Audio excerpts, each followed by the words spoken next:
beginning of its arising, and which ultimately became part and parcel of it. What this said particularity of terrestrial morality is, you can easily represent to yourself and understand if I tell you that both inwardly and outwardly it acquired exactly that unique property which belongs to the being bearing the name chameleon. And the oddity and peculiarity of this said particularity of the morality there, especially of contemporary morality, is that its functioning automatically depends entirely on the moods of the local authorities, which moods in their turn depend also automatically on the state of the four sources of action,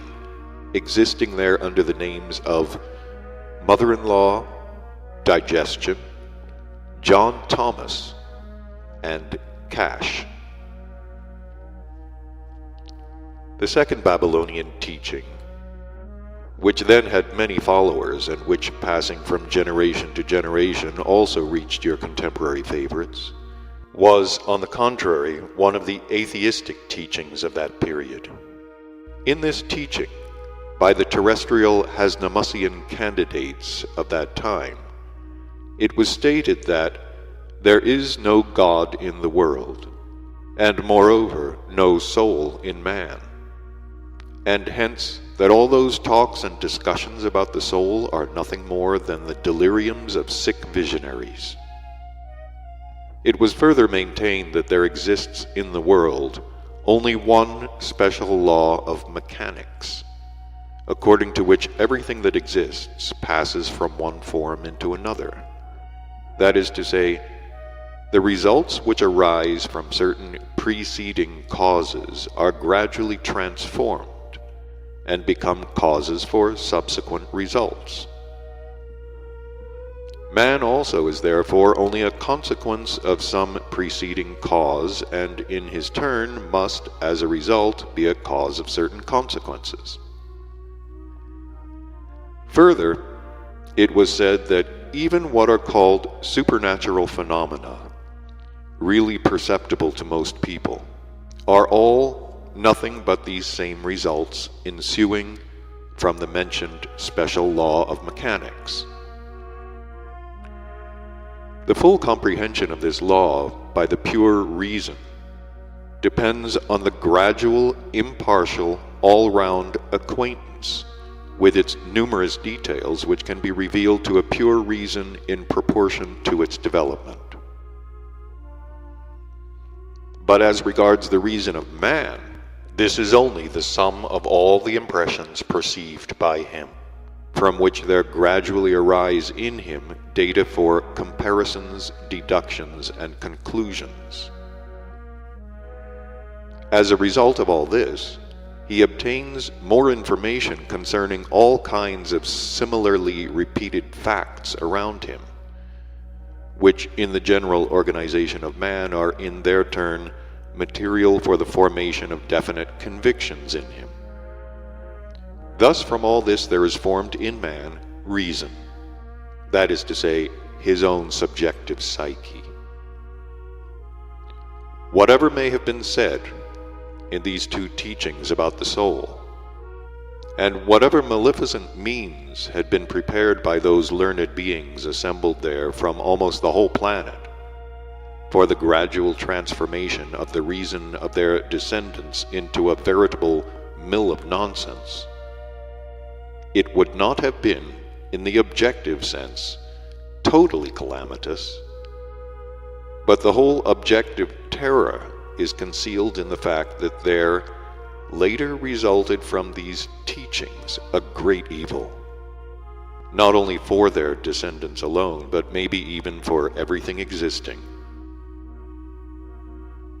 The point is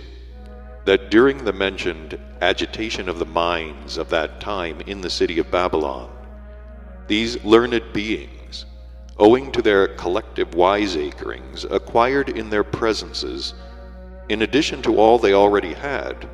a further mass of new data for Hasnamussian manifestations. And when they dispersed and went home to their own countries, they began everywhere, of course unconsciously, to propagate like contagious bacilli all these notions which altogether ultimately totally destroyed the last remnants and even the traces of all the results of the holy labors of the very saintly Ashiata Shiyamash. The remnants, that is to say, of those holy, consciously suffering labors which he intentionally actualized for the purpose of creating just for three-centered beings such special external conditions of ordinary being existence in which alone the maleficent consequences of the properties of the organ kunda buffer could gradually disappear from their presences, so that in their place there could be gradually acquired those properties proper to the presence of every kind of three-brained being, whose whole presence is an exact similitude of everything in the universe. Another result of the diverse wiseacrings by those learned beings of the earth then in the city of Babylon concerning the question of the soul was that soon after my fifth appearance in person on the surface of that planet of yours, in its turn center of culture of theirs, the incomparable and indeed magnificent Babylon was also, as it is said there, swept away from the face of the earth to its very foundations. Not only was the city of Babylon itself destroyed, but everything also that had been acquired and accomplished by the beings who had, during many of their centuries, formerly existed there. In the name of justice, I must now say that the prime initiative for the destruction of the holy labors of Ashiata Shiyamash did not spring, however, from these learned of the earth who were then assembled in the city of Babylon, but from the invention of a learned being very well known there, who also existed there on the continent Asia several centuries before these Babylonian events, namely from the invention of a being named Lentro Hamsanin, who, having coated his higher being part into a definite unit, and having perfected himself by reason up to the required gradation of objective reason, also became one of those 313 Hasnamussian eternal individuals who now exist on the small planet bearing the name of Retribution. About this Lentro Hamsanin I shall also tell you, since the information concerning him will serve to elucidate for your understanding the strange psyche of those three-brained beings who exist on that peculiar remote planet. But I shall tell you about this Lentro Hamsanin only when I have finished speaking about the very saintly Ashiata Shiyamash, as the information relating to this now already most very saintly individual Ashiata Shiyamash and his activities in connection with this planet of yours is most important and of the utmost value for your understanding of the peculiarities of the psyche of these three-brained beings who have taken your fancy and who breed on the planet Earth.